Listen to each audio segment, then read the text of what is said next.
Hello friends, very good morning. आज हम आपके लिए लाए हैं जॉन कीट्स द्वारा लिखी गई ओड टू ऑटम नाम की एक बहुत ही खूबसूरत सी ओड, एक गीत। जैसा कि हम सब जानते हैं कि जॉन कीट्स एक रोमांटिक पोइट थे और वो अपने रोमांटिक एरा के बहुत ही गोल्डन पोइट माने जाते हैं क्योंकि उन्होंने नेचर के ऊपर बहुत सारी पोएम्स लिख रखी हैं। तो जॉन कीट्स को थोड़े उनके बारे में भी जान लेते हैं। जैसे उनका जन्म 1795 को मूरगेट लंदन में हुआ था और ये भी जानते हैं उन्होंने किंग्स कॉलेज लंदन में पढ़ाई की थी। वो रोमांटिक एरा के बेस्ट पोएट माने जाते हैं। उनके ब्रदर का नाम जॉर्ज कीट्स था और जॉन कीट्स की मृत्यु बहुत ही कम समय में हो गई थी। उनकी डेथ ट्यूबरकुलोसिस से हो गई थी और उन्होंने उनके जो इरा माना जाता है जिस समय उनका राइटिंग पीरियड जो चरम पे था उन 1890 का था और बहुत सारी 1819 की लिखी गई उनकी पोएम 1820 में पब्लिश हुई है। उनमें से एक ओड टू ऑटम है।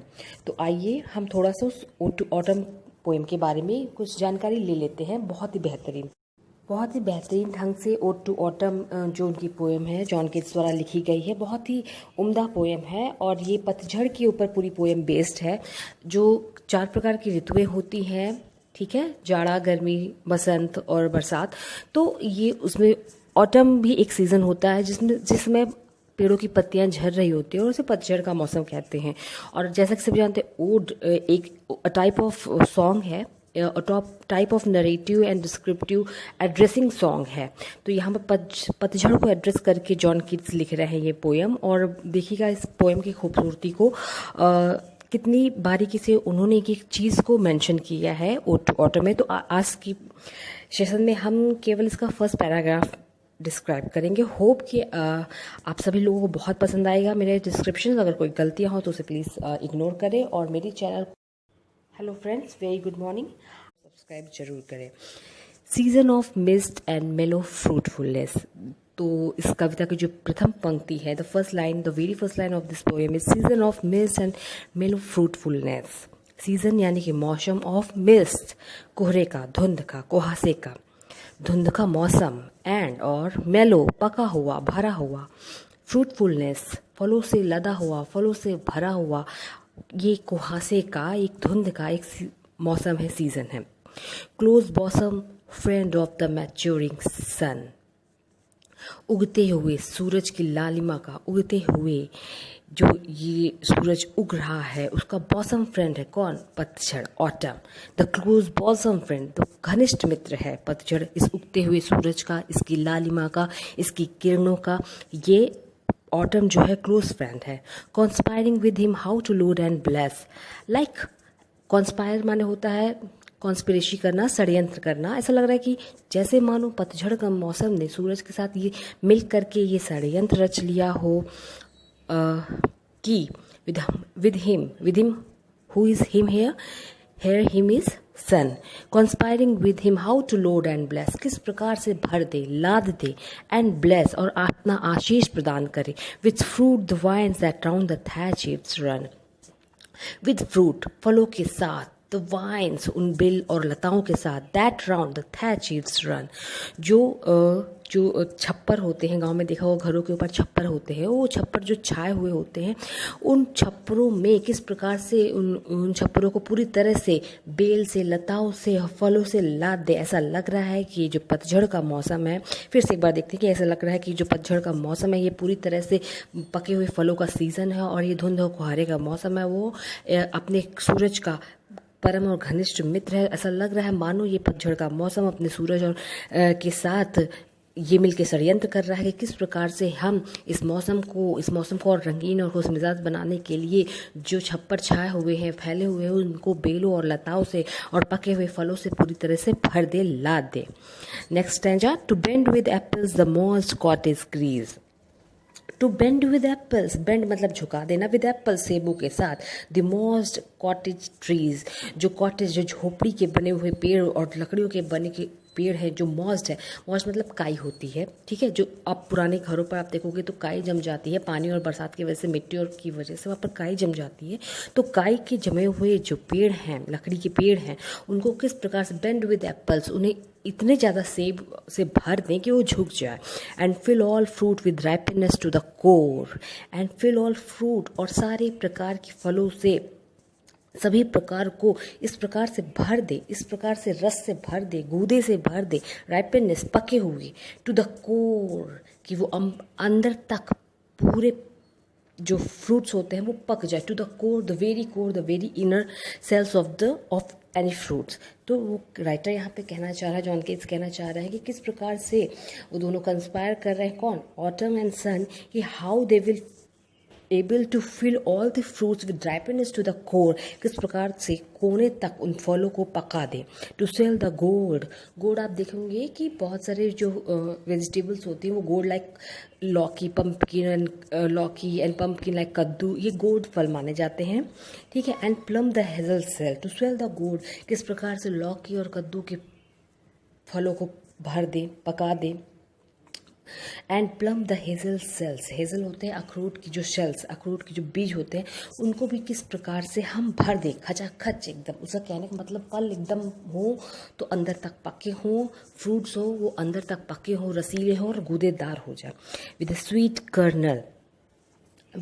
कर्नल, मीठी जो गुठलियाँ होती हैं, कि उन फलों की जो बीज और जो गुठलियाँ होती हैं वो भी मीठी हो जाए, मतलब इतना उनको रसीला और पकादार बना दे कि वो कर्नल मतलब उनकी गुठलियाँ भी मीठी हो जाए। To set budding more and still more, और इस प्रकार से इनको कर दें कि वो एकदम अंदर से अंदर तक भर जाए, मीठी हो जाए। Letter flowers for the bees, letter flower, अब बाद में, अब किसकी बारी आए, फलों के बाद फूलों की बारी आए। Letter flowers for the bees, और उन फूलों को भी तैयार कर दी, किनके लिए, मधुमक्खियों के लिए। Until they think warm days will never cease, और जब तक कि उन्हें ये महसूस ना हो जाए कि जो गर्म दिन है, ये पतझड़ का मौसम है, ये कभी भी समाप्त नहीं होगा, will never cease, will never gonna to and.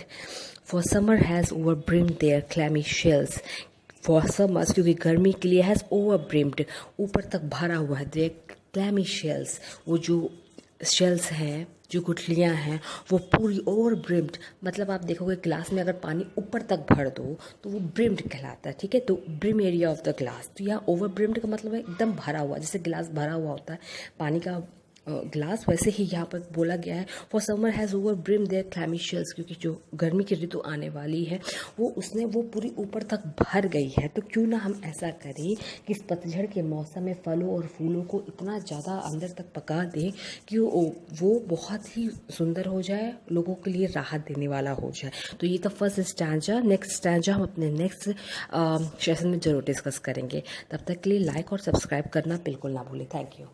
Subscribe जरूर करें। सीजन ऑफ मिस्ट एंड मेलो फ्रूटफुलनेस, तो इस कविता की जो प्रथम पंक्ति है, the very first line of this poem is season of mist and मेलो fruitfulness.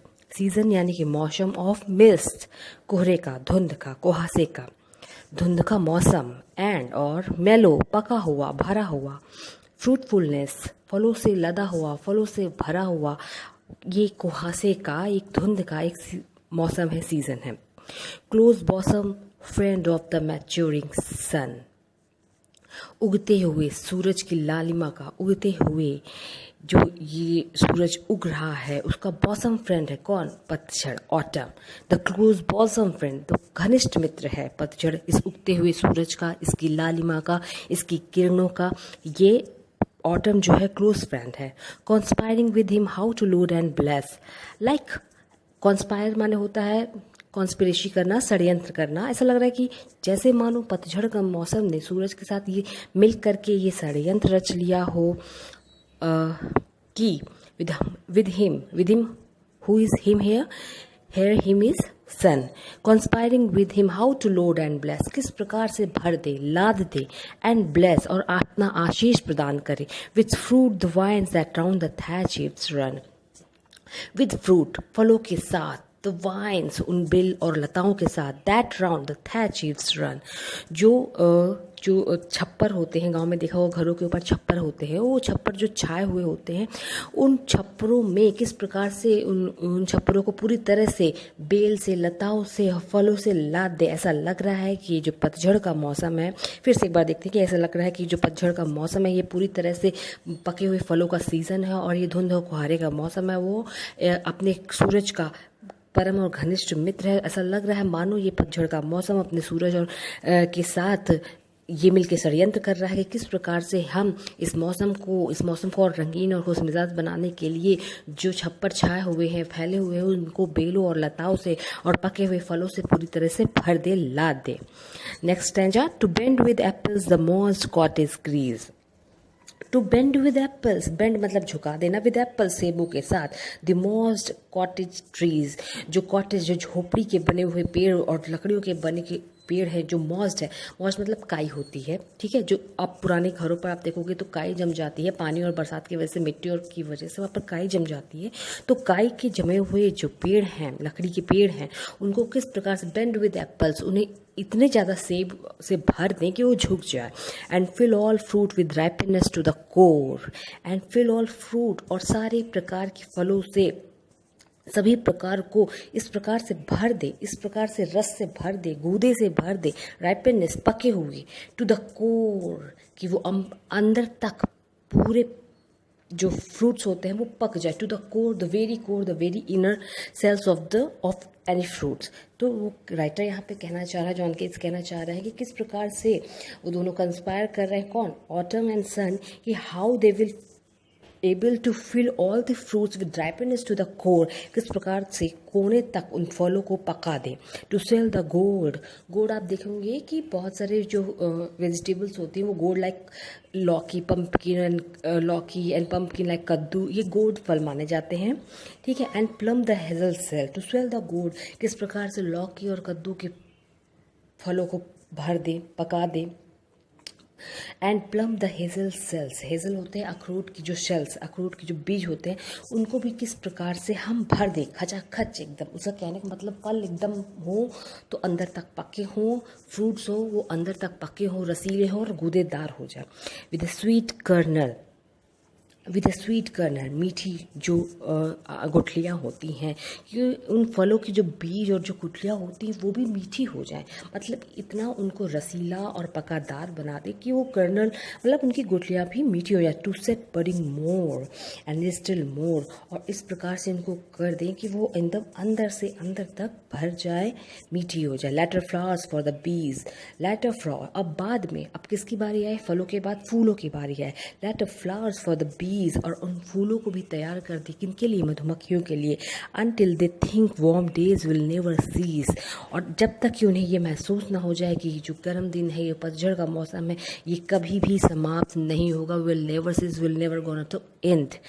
For summer has overbrimmed their clammy shells, for summers, क्योंकि गर्मी के लिए, हैज़ ओवरब्रिम्ड, ऊपर तक भरा हुआ है, देयर क्लैमी शेल्स, वो जो शेल्स हैं, जो गुठलियाँ हैं, वो पूरी ओवर ब्रिम्ड, मतलब आप देखोगे ग्लास में अगर पानी ऊपर तक भर दो तो वो ब्रिम्ड कहलाता है, ठीक है। तो brim area of the glass, तो यहाँ ओवर ब्रिम्ड का मतलब है एकदम भरा हुआ, जैसे गिलास भरा हुआ होता है पानी का ग्लास, वैसे ही यहाँ पर बोला गया है। For summer has over brim their clammy shells, क्योंकि जो गर्मी की ऋतु आने वाली है वो पूरी ऊपर तक भर गई है। तो क्यों ना हम ऐसा करें कि इस पतझड़ के मौसम में फलों और फूलों को इतना ज़्यादा अंदर तक पका दें कि वो बहुत ही सुंदर हो जाए, लोगों के लिए राहत देने वाला हो जाए। तो ये तो फर्स्ट स्टैंजा। नेक्स्ट स्टैंजा हम अपने नेक्स्ट सेशन में जरूर डिस्कस करेंगे। तब तक के लिए लाइक और सब्सक्राइब करना बिल्कुल ना भूलें। Thank you.